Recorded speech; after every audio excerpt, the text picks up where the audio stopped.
오랜만에 핸드폰에 있는 사진첩을 보는데 이 집 맛있지.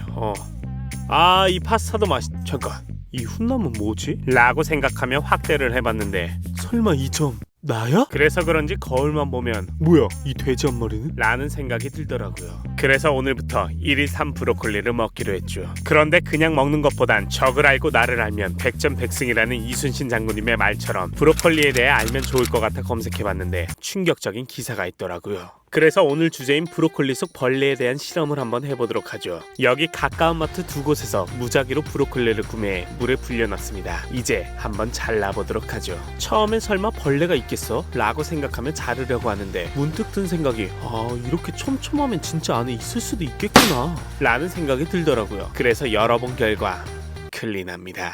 하지만 사이사이에 있을 수도 있겠다라는 생각이 들어 조금 더 잘게 잘라서 찾아보도록 하죠.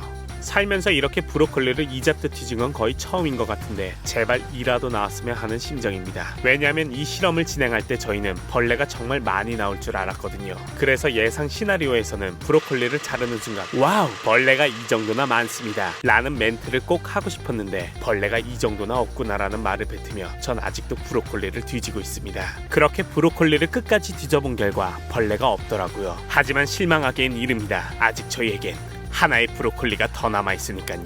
사실 앞전에 브로콜리에서 벌레가 하나도 안 남아 큰 기대를 하진 않지만 정말 만약에 벌레가 나와준다면 이게 바로 유튜버의 보람이지 않을까 생각하는데 있다. 진짜?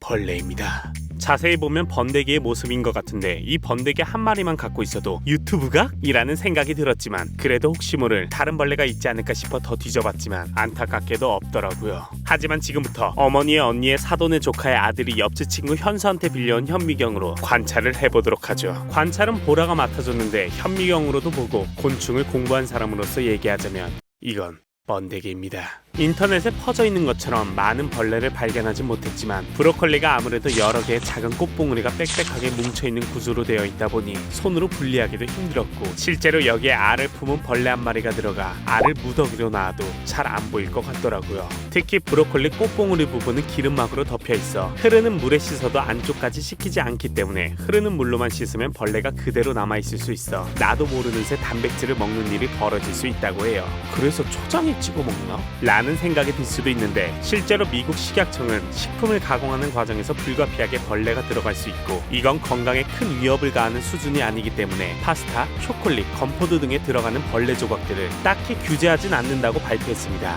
한마디로 우린 이미 곤충들이 조금씩은 들어간 음식을 섭취하고 있을 수도 있다고 해요. 그래도 곤충이 먹기 싫으면 브로콜리를 깨끗이 닦아야겠죠.